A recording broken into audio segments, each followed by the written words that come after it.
Hi guys, it's Mango and welcome back to my channel. In today's video I have something very special. I found a recently re-uploaded interview from Johnny Depp in 1997 when he was at the Cannes Film Festival to promote his movie The Brave. I haven't watched the interview yet, but I watched a few parts and I have to say it is definitely one of the most interesting interviews I have seen of Johnny. So I'm very excited to watch it with you guys. So let's get started. And there's a question here. Who has the mic? Go ahead. Say, I hope that Red Crow's positive vibes pass on to your movie as they did with Dances with Wolves. And my question is, what is it about the role of Raphael that drew you so much to him? Was it your heritage or maybe something else? And also, why then did you insist on being the director of the movie? I have absolutely no idea why I wanted to direct the film, but I somehow felt driven to do it, you know. As for Raphael and the material, it was a lot of different things that drew me to it. In a strange way, I felt it paralleled what happened to the American Indians 100 or more years ago, you know. Only in a sort of modern way, a modern adaptation. That was probably the shortest response I've ever heard Johnny give to a question, but he was so accurate. He nailed it. He did an amazing job directing the movie, so I'm really glad that he decided to do it. I do remember in another interview where he said that he would never direct and star in a movie again because it was very tiring and he preferred to focus on one aspect of filmmaking rather than spend time doing both, which is probably why in his second movie that he has directed, which will come out soon, is called Modi. If you want to know more about it, I made a video about everything you need to know and I'll leave the link below. I love that the movie did portray a modern version of what the Native Americans went through.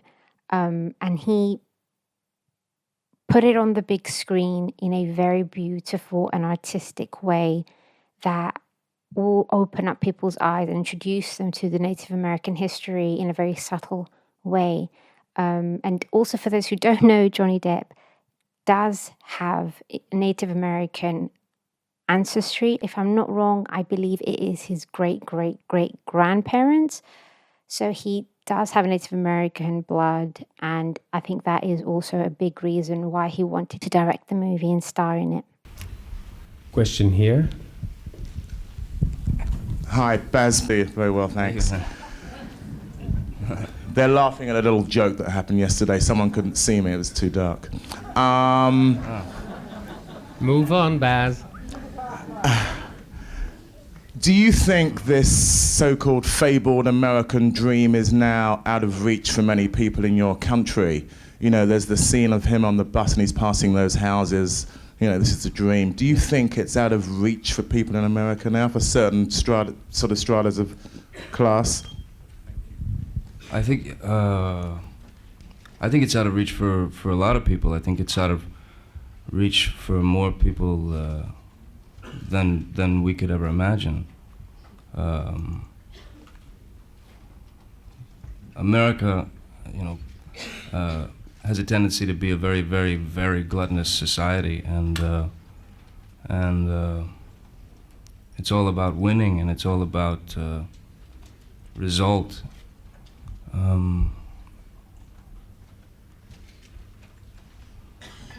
It's we've been programmed for many years to turn the other, just to keep a blind eye and not look at what we think of as ugly. I think there's a lot of people, which was a real eye opener to me on some of the location scouts. A lot of people live exactly as these people do.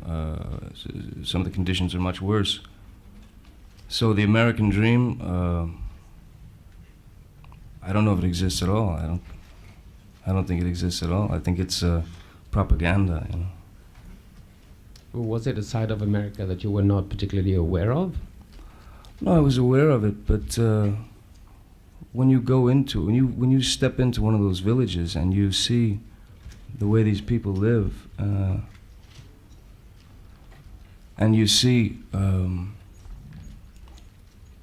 parents of children who feel failures, they feel they've failed, and you see these little kids running around playing with a bent piece of wood, and that's their toy, and they're as happy as can be. But the parents are just without. There's no way that they can provide. There's no way. There's nothing they can do. No education, because education is, a proper education is something that is only available to those who can afford it.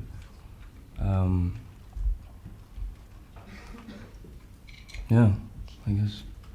Good job from the journalist, because that was a fantastic question to ask Johnny, and especially surrounding the movie as well. And at that point, he was sort of the poster boy for America and Hollywood.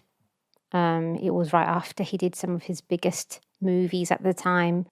Johnny gave one of the best answers I've heard from any actor in the industry when they're asked about the American dream.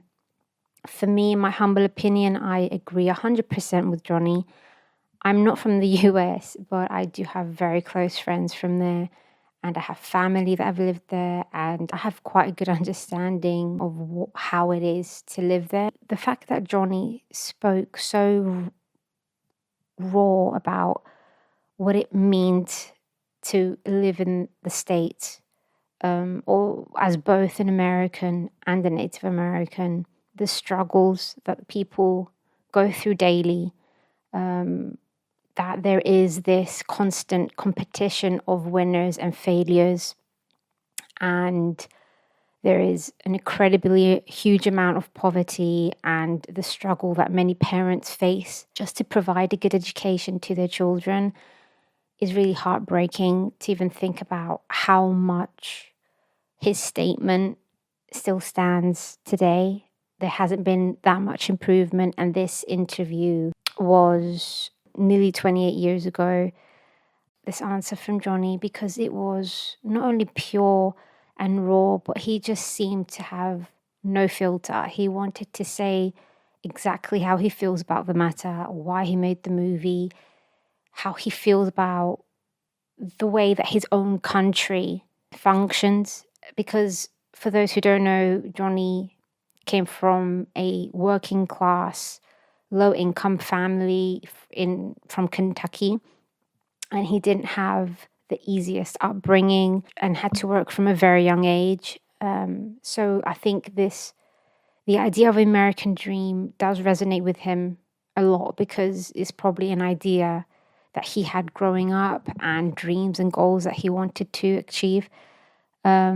But witnessing the struggle, what happens behind the scenes, and everything you do have to do to achieve this winning status, and how many people are living in poverty, really shows how humble he is, that he, even though he is, at this time of the interview, he was a rising star. He was this huge name even before he did, Captain Jack, and he could still resonate with his difficult upbringing, and everyone else that's going through something similar. Says a lot for the man and the human that Johnny is, and also how little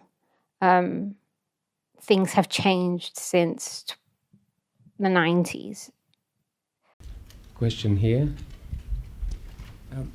Brian Johnson from Maclean's Magazine in Canada. Question for Johnny Depp. Sure. I don't know if directing requires more confidence than acting, but I was wondering how secure you felt as a director compared to as an actor, and now that you've finished the film, how secure you feel with the results. Do you feel it's the film that you wanted to make? And are the two activities compatible? I don't think they're compatible at all. I think that they're two opposing forces. I mean, as a director, you have to be completely in control of everything that's going on around you, and more than in control, aware of the things that are going on around you. And as an actor, if you're too aware of what's happening on the set, just outside the set, or with the financial weirdness of the film or whatever, then you're not in a proper position to do your job. And what was the other thing? I'm sorry, Brian. How secure do you feel with the results? Is it the film that you wanted to make? Yes, it is the film that I wanted to make. Working on the film, going to work as a director, as far as security there, I think it requires much more, at least for me, to go into this thing with the naive idea of writing, acting, and directing. That requires more insanity than it does security, I think. But no, with the finished film and with what I believe people take away from it, I'm very proud of it. I'm extremely proud of it. So I'm secure in that. Yeah. Lovely response from Johnny again, and very honest. As I said at the beginning, Johnny has been very vocal throughout the years that he will never star and direct a movie again. And that is why he chose to not be in his latest movie that he directed called Modi. Johnny wrote it, directed it, and starred in it. And that takes a lot of energy. And of course, you will be feeling that you're lacking in at least one area if you're not 100% focused on what you're doing. Which is why he says, as an actor, he just focuses on his role. He doesn't think about the financing or what's going on with the crew. He's just focused on his job. Whereas as a director, you need to control and take care of everything. So I'm really glad that Johnny loved the outcome of this movie, because it is a fantastic film. I highly recommend everyone to watch if you haven't. It is Marlon coming in and doing this film for me was an incredible blessing. I mean, it's beyond a dream. You know, it's outside of a dream. It's beyond. I think I was very fortunate not only to have him, but to have worked with him a couple of times, and to have maintained a friendship and a relationship with him, so that when we went to work together on The Brave, the process was very smooth and enjoyable. Most of the time we were cackling like children, laughing. And as far as directing Marlon Brando, I don't think anyone needs to direct Marlon Brando. I think you just turn the camera on and capture, you know, and take what you can take, you know, take what he'll give. And I think what he came in and did for me is above and beyond anything I'd ever expected, because he really dug inside. He really worked very hard, very, very hard. And I can't, I mean, he's been an incredible teacher, an incredible friend, guru, hero, you know. Exactly what the question was. It was probably what he felt like directing Marlon Brando. The video that was uploaded sort of cut the question. But just a small history of Johnny Depp and Marlon Brando's beautiful collaborations and friendship.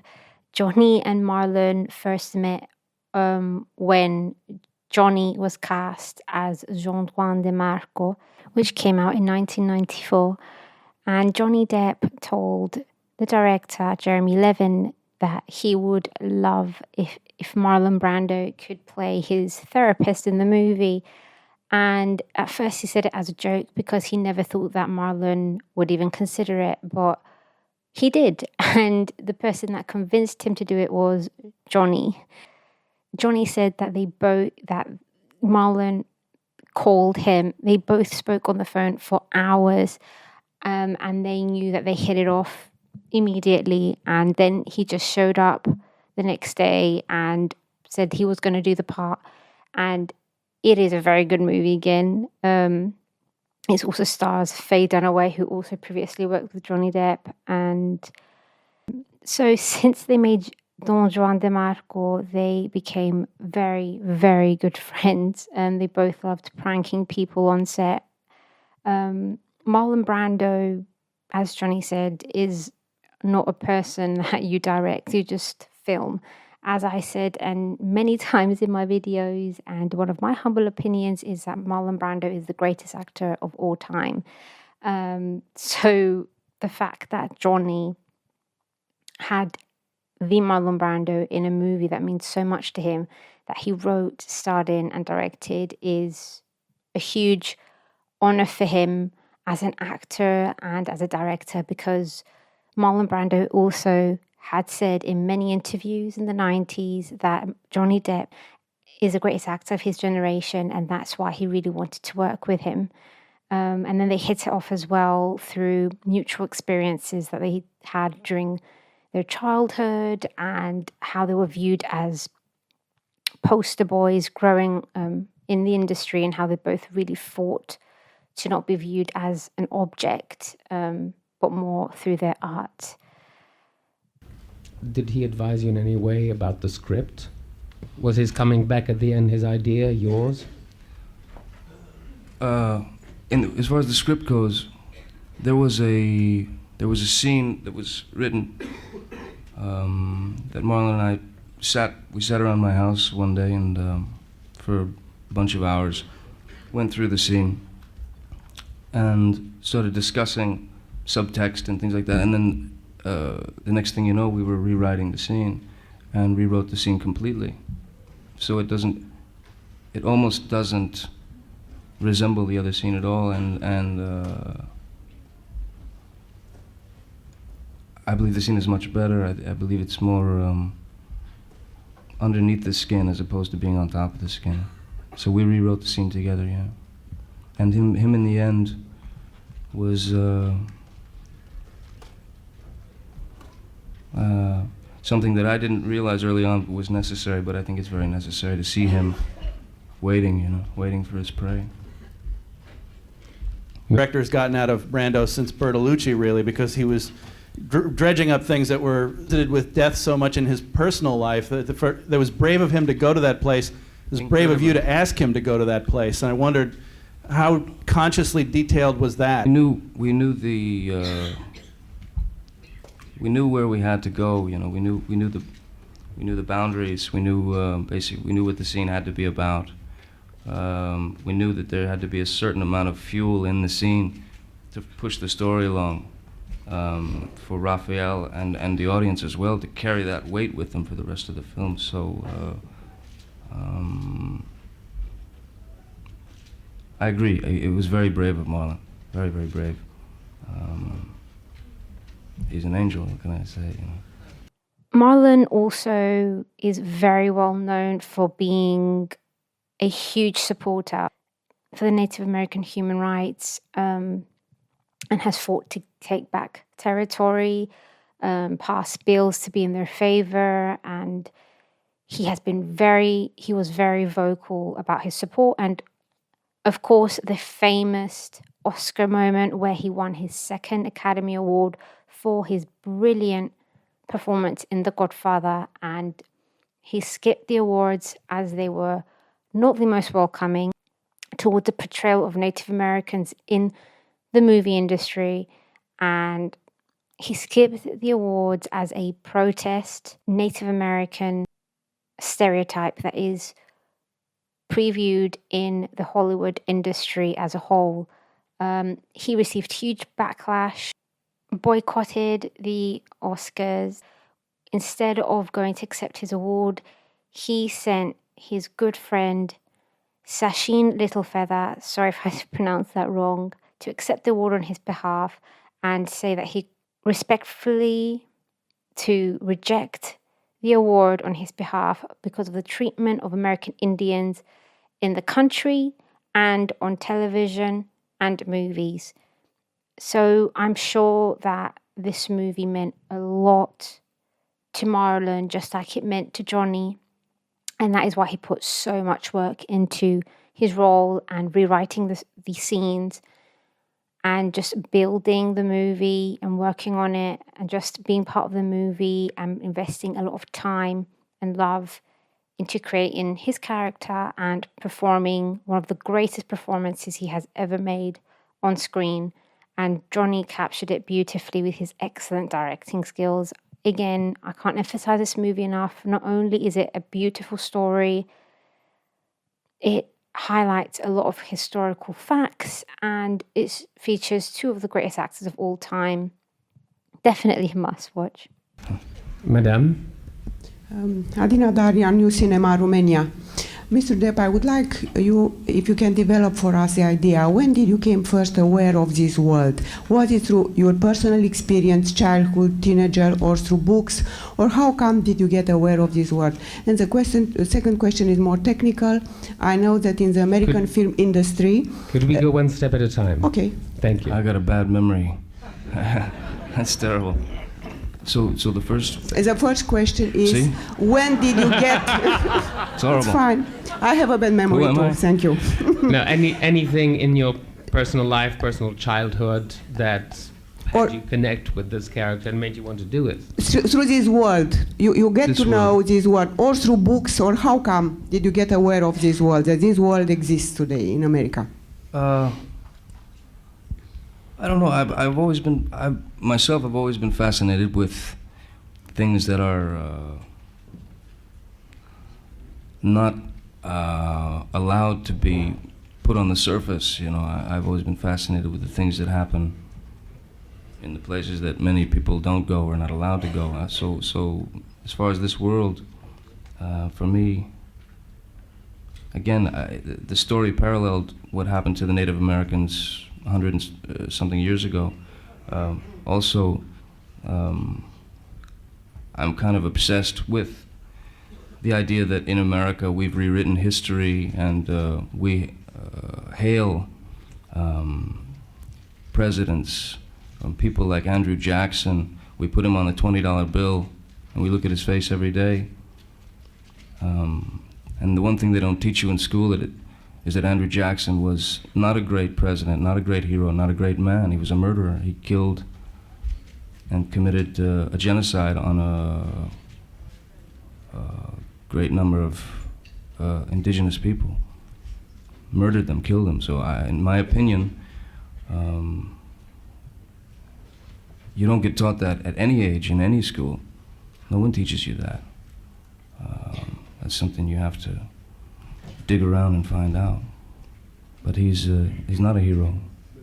And there's a lot of people like him. Again, Johnny gave one of the most raw answers and said everything so beautifully, starting off with how he was interested since he was a child and growing up with things that aren't really given a lot of light and the truth, which till this day I believe is pretty obvious that Johnny still holds truth more important than anything, and how he's always wanted to discover things that weren't taught to him or told or spoken of in school and in his everyday life. Basically what you're spoon-fed, he wanted to know more than that and not just eat anything that he was spoon-fed.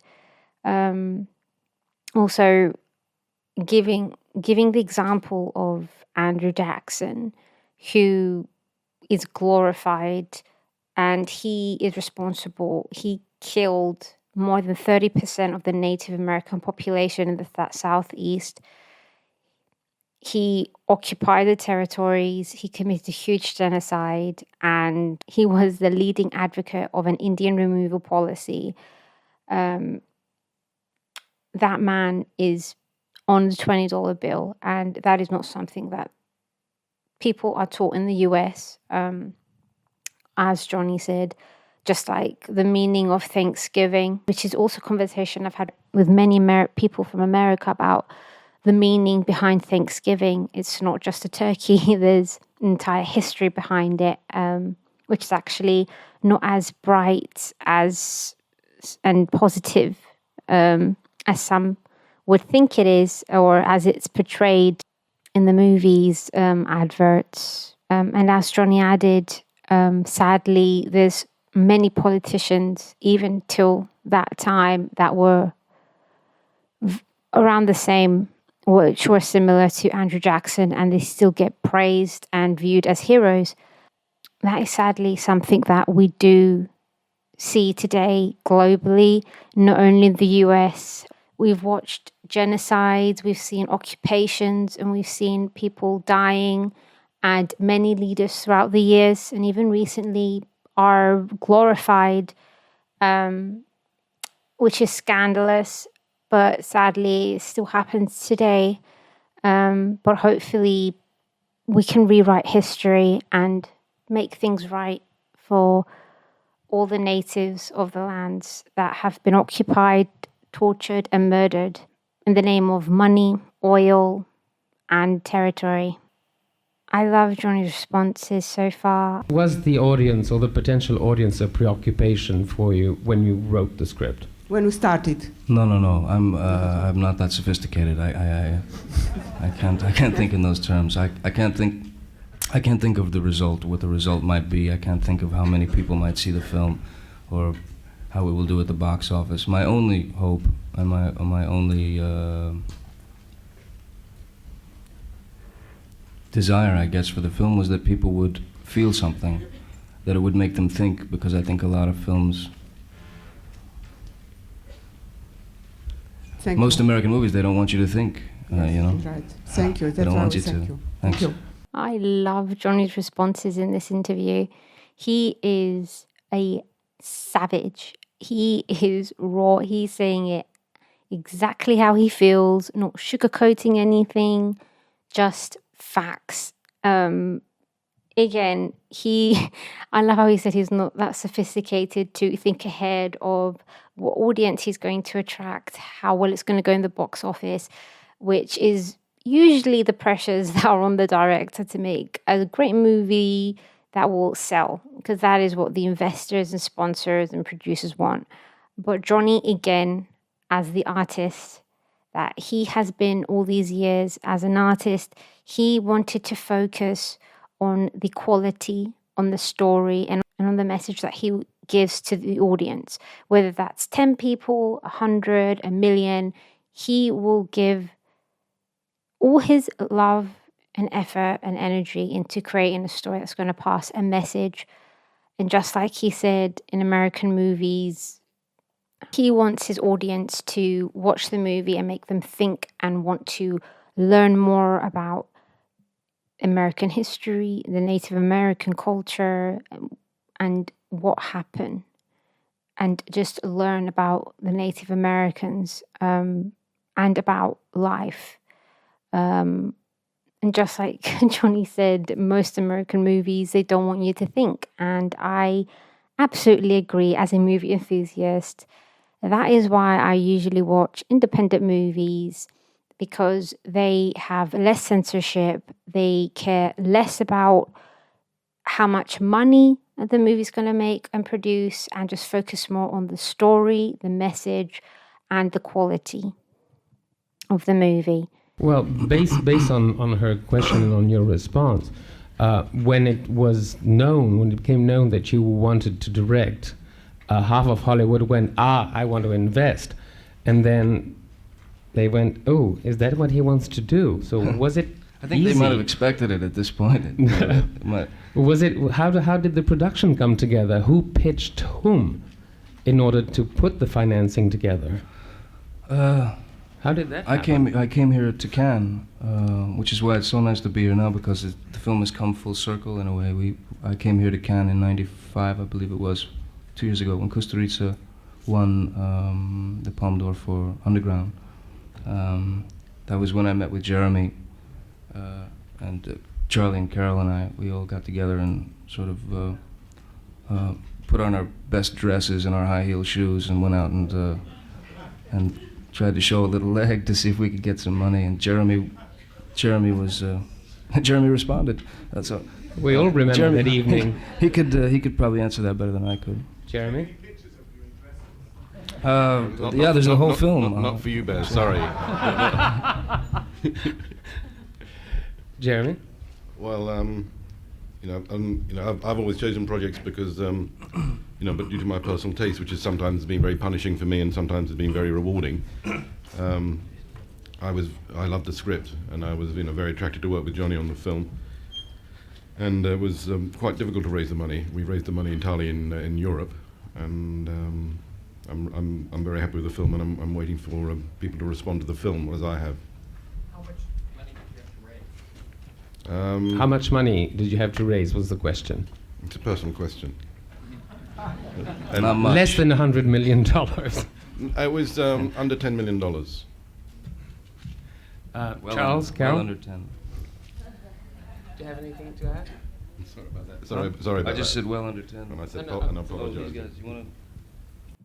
Very good replies from both Johnny and Jeremy about this question. And also is very insightful for everyone who is a film enthusiast like me and likes learning as well how a movie is created, how they get funding, and where you're supposed to sell your movie ideas. So as I've said in previous videos, I love the Cannes Film Festival because it is the birthplace of cinema, and it is actually where movies are celebrated for their worth, and that is where the biggest investors are. Johnny's movie in America would probably not get anywhere close of funding, mostly because of its nature and also the story. So the best idea was to go to Cannes Film Festival, and he sold his idea and the script. It was very good. Jeremy picked it up, and as he said, he found all the investors in Europe. For me, the European cinema is the rawest and most truthful, along with the Latin American cinema. But it's totally clear why, even till this day, Johnny has chosen to go and be part of the European independent cinema and not go back to Hollywood. In his upcoming movie, Modi, which is his second movie that he's directing since The Brave, he again went to the Cannes Film Festival for funding and to sell his script, and he managed to raise the full amount, and he has filmed the movie in Europe with European funding. Not sure if he has American funding on that one, but again, it is a European-based independent movie with the help of his good friend Al Pacino. And I feel also that Johnny has always appreciated the European cinema and its values compared to Hollywood. And even back then, back in the 90s, you can see that Johnny did not like Hollywood. He did not like what they stood for, what movies they were making, and how they wanted to portray him, which is why I believe he's so raw. And that's why Johnny always loves coming to Europe, and he spends most of his time in Europe and invests in a lot of movies with his company.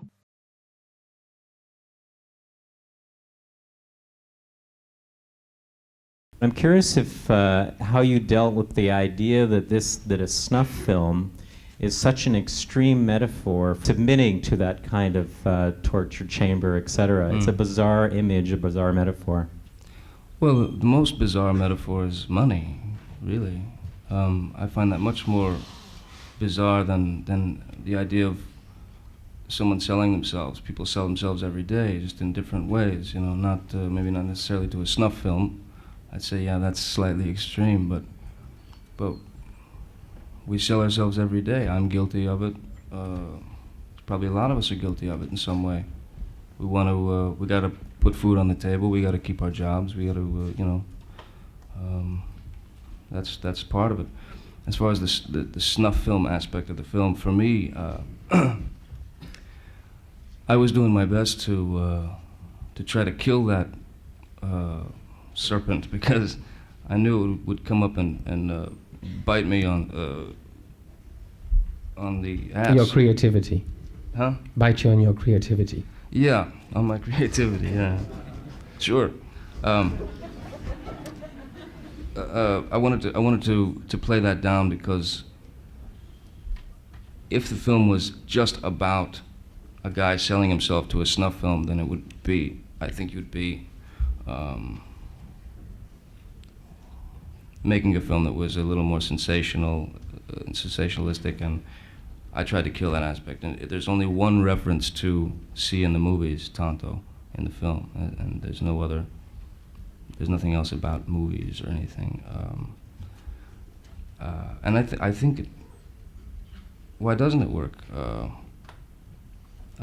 As far in parallel to what happened 100 years ago,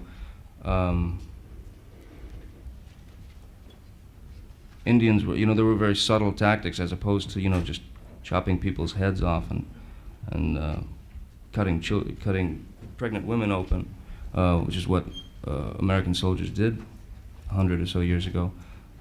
They also infected blankets with disease and dispensed them to the indigenous peoples, and so no, I think the idea of selling your life is relevant. I also think that you have to remember he's selling his life and not his soul. I think they're two completely different things. Ma'am? I don't know if that works or not. But Another very honest answer by Johnny about how everyone can sell themselves in one way or another for money, because sadly that is a society that we live in to survive. And also the brutality, comparing 100 years ago for the movie, how Native Americans were treated with scenes that he incorporated in the movie. He did an excellent job. Again, watch it and you'll understand. And I love Johnny's quote where he says, "You can sell your body, but not your soul." And that's what his character in the movie did. Great summary from Johnny, and the way that he spoke about how he filmed the most dramatic and raw scenes for the movie is just beautiful. This is one of the best interviews and most raw that I've seen Johnny.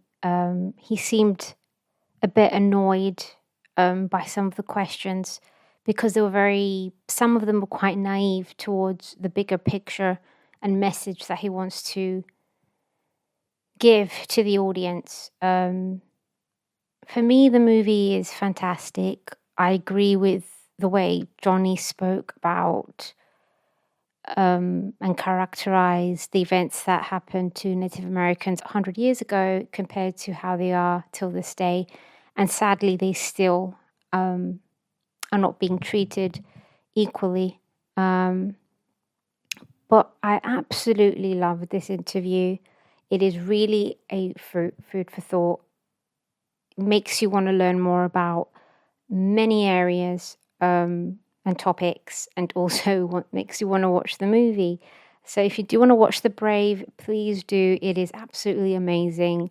Loved seeing Johnny so raw and answer such personal but also political questions, which he doesn't really speak out about as much now.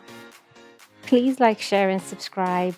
If you enjoyed this video, I'm going to try and make more interview videos about Johnny and other stars, and I really hope you like this video. I'll see you on the next one.